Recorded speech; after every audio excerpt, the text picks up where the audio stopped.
अस्सलाम वालेकुम, welcome back to my channel my kitchen recipes. आज मैं आप लोगों के साथ मुगलाई बीफ कौरमे की रेसिपी शेयर कर रही हूँ। तो आइए इसे बनाना शुरू करते हैं। यहाँ पर मैंने बीफ लिया है और ये तकरीबन आधा किलो से कुछ क्वांटिटी इसकी ज़रा ज़्यादा होगी। और बोटियाँ मैंने थोड़ी सी बड़ी बड़ी ली हैं, देखें इस तरह से। और ये जो है हड्डी वाला गोश्त है, हड्डी वाले गोश्त में बड़ा लाजवाब सा बनता है। तो मैं पहले इसे मैरिनेट कर रही हूँ। मैरिनेशन के लिए इसमें सबसे पहले जाएगा 1 खाने का चम्मच फुल भर के अदरक लहसुन का पेस्ट। अब इसमें नमक ऐड करेंगे। नमक आपने अपने टेस्ट के अकॉर्डिंग रखना है। मैं 1 टीस्पून इसमें फिलहाल ऐड कर रही हूँ, अगर कम होगा तो बाद में चक्के में इसमें फिर एडजस्ट कर लूँगी। 1/2 टीस्पून भर के पिसी हुई लाल मिर्चें। हमारी लाल मिर्चें बहुत तेज़ हैं, इसलिए मैं कम ऐड कर रही हूँ इसमें। और ये कश्मीरी लाल मिर्च है, तकरीबन 1/2 टीस्पून मैं ये ऐड कर रही हूँ। ये तेज़ नहीं होती और इससे कलर बहुत अच्छा आता है। और इसके साथ ही पिसा हुआ धनिया है, 1 चाय का चम्मच फुल भर के, ये इसमें ऐड करेंगे। और लास्ट में मैं इसमें ऐड कर रही हूँ 1/2 टीस्पून ज़ीरा पाउडर। भुना हुआ ज़ीरा है, उसे मैंने क्रश कर लिया है। और यहाँ तकरीबन 3/4 कप मेरे पास दही है, ये इसमें चली गई। और अब मैं इन तमाम अज़्ज़ा को बहुत अच्छे तरीके से मिक्स करके तकरीबन 1 घंटे के लिए रख दूँगी। अगर आपके पास इतना टाइम नहीं है तो आप इसे आधे घंटे के लिए रख दें, लेकिन रखेगा ज़रूर, इससे बहुत अच्छा फ्लेवर आएगा। चलिए इसे करते हैं मिक्स, एक साइड में रखते हैं। और फिर यहाँ मेरे पास ब्राउन प्याज है, 3 मीडियम साइज़ की मैंने प्याज ली थी और उसे मैंने ब्राउन कर लिया है। और इसको मैं थोड़ा सा पानी के साथ पीसूँगी। और यहाँ देखिए मैंने इतना सी जावित्री ली है। और ये थोड़ा सा देखें कोने में जायफल आपको नज़र आ रहा होगा, इससे बहुत अच्छा टेस्ट आता है, बहुत अच्छी खुशबू आती है कौरमे के अंदर। और इसके साथ यहाँ पे मेरे पास बादाम है, तकरीबन 11-12 बादाम है। और ये 2 हरी मिर्चें हैं, इनका भी मैं फाइन सा पेस्ट बना दूँगी। ठीक है, तकरीबन आधे घंटे से ज़्यादा हो गया है हमारे गोश्त को मैरिनेट रखे हुए, उसकी मैरिनेशन को। अब मैं यहाँ पर मैंने कुकिंग ऑयल लिया है, मैं कुकर का इस्तेमाल कर रही हूँ क्योंकि गोश्त गलने में टाइम देता है। यहाँ मैं सबसे पहले मैंने 1/2 कप ऑयल लिया है, कुकिंग ऑयल लिया है, इसमें ये 3 तेज़पत्ते ऐड कर रही हूँ।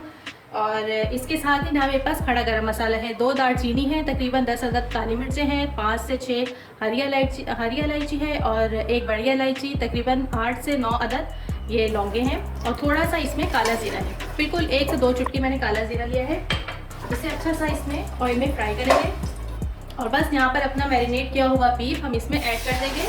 और अब हमें इसे बहुत अच्छे तरीके से भूनना है ताकि जो कच्चे मसाले हैं और बीफ है, इसकी जो हीट है वो ख़त्म हो जाए। तकरीबन 8 से 10 मिनट तक हमें मीडियम टू हाई फ्लेम पर इसे भूनना है। मैंने गोश्त को तकरीबन 8 से 10 मिनट तक बहुत अच्छे तरीके से देखे भून लिया है और इसका ऑयल भी ऊपर आ गया है और मसालों का कच्चापन भी निकल गया है, गोश्त की हीट भी ख़त्म हो गई है। यहाँ पे मैं अब इसमें ऐड कर रही हूँ ये प्याज जो हमने पीसी थी, ये इसमें डालेंगे। और उसके साथ ही बादाम और हरी मिर्चों का जो पेस्ट था ये भी इसमें ऐड कर देंगे। अब हम इसे तकरीबन 5 से 8 मिनट तक और अच्छे तरीके से भूनेंगे। इसके साथ ही अगर आपने चैनल को सब्सक्राइब नहीं किया है तो फ़ौरन जाके मेरे चैनल को सब्सक्राइब कर लीजिए।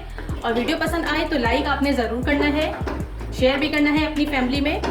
और रेसिपी को ट्राई करके मुझे कमेंट भी करना है कि आपको रेसिपी कैसी लगी और आपकी रेसिपी कैसी बनी।